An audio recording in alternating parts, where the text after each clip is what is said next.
Stuart Holman here, good to be with you again for another week of daily devotionals in our Growing Disciples course. As the name suggests, we're all about developing as followers of Jesus Christ, people who are not merely learning about Jesus, like learning all the parts of a science curriculum. Instead of learning about Jesus, we are learning Jesus. He's the curriculum. We want to know him truly, personally, in a way that changes us. We want to be his disciples. That's why we've slowed right down in our progress through the Bible when we get to the Gospels, because we really want to ensure that we are hearing Jesus on his own terms. And so it's no surprise that we're going to spend a second week in the parables of Jesus. Last week we looked at several of Jesus' parables in Mark's Gospel, and this week we're zooming in on Luke's Gospel, but particularly an important part of Luke's Gospel for those who want to be disciples of Jesus. In the broad narrative of Luke's Gospel, there is a significant turning point in chapter 9, verse 51, where we read, "As the time approached for Jesus to be taken up to heaven, Jesus resolutely set out for Jerusalem." From then on, Jesus' focus turns toward calling, teaching, and training his disciples.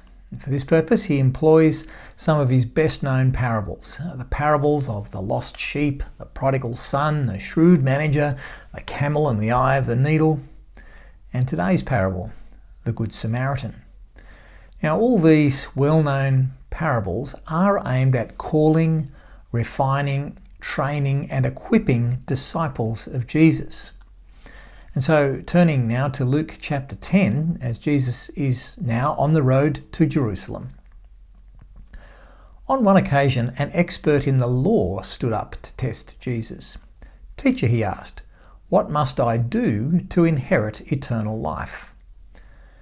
So the launch point for this parable is an expert in the law, and he's asking his question. And it's kind of easy to take a negative view of this man up front, but we should remember that as an expert in the law of Moses, he was also a defender of the truth for his village or synagogue or his town or even his nation. We look to our thinkers and our experts to test out any new teacher that appears on the scene. And the question that he asks is a standard test of orthodoxy. So his question may well be a genuine question from a scholar and leader who is doing his job. And so the conversation with Jesus continues. "What is written in the law?" Jesus replied. "How do you read it?" He answered, "Love the Lord your God with all your heart and with all your soul and with all your strength and with all your mind, and love your neighbour as yourself." "You have answered correctly," Jesus replied. "Do this and you will live." Now, things are going pretty well in this conversation, but only up to a point. The scholar's answer brought together two very important parts of the Old Testament. Deuteronomy chapter 6, verse 5, "Love the Lord your God with all your heart, soul, mind and strength." And then Leviticus 19, verse 18, "Love your neighbour." It was a textbook answer to a textbook question. Except that Jesus had flipped the question back on the lawyer, perhaps because the lawyer wanted to be asking the questions with Jesus under the microscope, and certainly because the lawyer wanted to come out on top, to be seen to be in the right.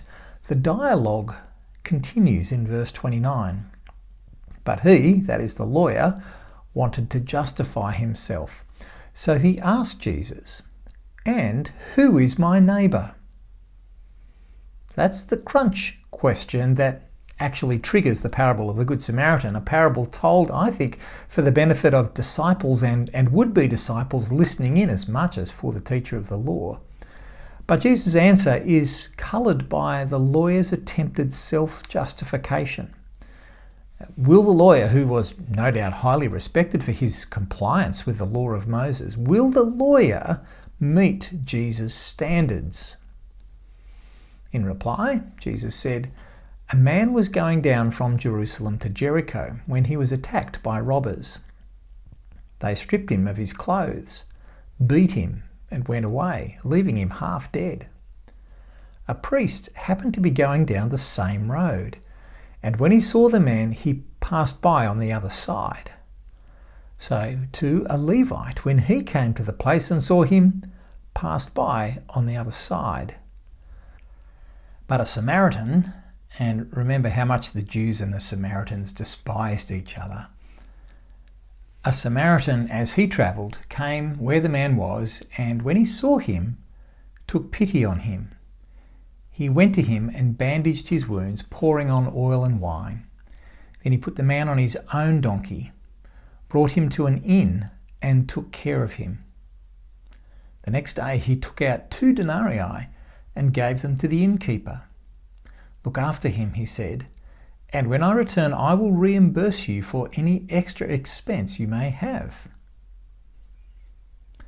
Now, which of these 3 do you think was a neighbour to the man who fell into the hands of the robbers?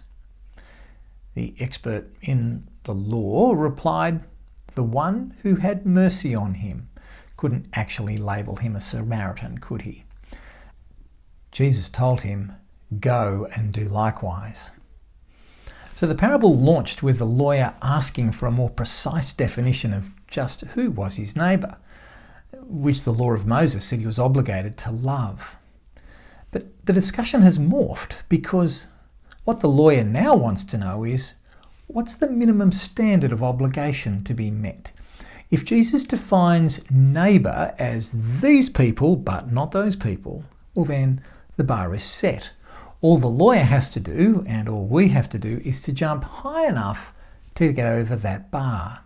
And if we do, we have fulfilled all righteousness. We have done the law of Moses, and we could get comfortable in God's good books. But Jesus' answer in this parable turns the question back upon the questioner. Again, the parable causes us to ask, well, do I behave as a neighbour? The parable doesn't define the minimum standard for love or for acceptance into God's kingdom or for neighbourliness. Rather, it asks about the quality and character of our love for God and for our neighbour. The pointy bit at the end of the parable is not the stinging kindness of the Samaritan, but rather the command to go and do likewise. Too often we land this parable with some remarks about Pharisees and Samaritans, and it misses Jesus' point. His point is, go and do. That's where this parable ends. We're called to enact the love of God for whomever we have opportunity to love. In a sense, it matters little whom we love. Far more importantly, it matters that we love, that we go and do likewise. So, as disciples of Jesus, it is the character and quality of our love that matters most. The quality of our love is to mirror that of Jesus' love. Instead of descending into guilty feelings at this moment, remembering how many times we've all fallen short, instead of that, let's remember for now that we are learners. We are in process. We want to grow to become. Today's reminder from a well-known parable comes to us actually as an opportunity to grow as disciples, learners. I wonder who each of us might have opportunity to love today. Who is it that will inconveniently come across our path? Love is really only love when it costs us time and energy and effort and inconvenience. Isn't that true? I pray that you and I will know when our opportunity to love someone is upon us, and that we will have the wisdom to act upon it in the best interest of that person, that we will delight to excel in love rather than hope to meet a minimum obligation. Won't you pray today about your readiness to love?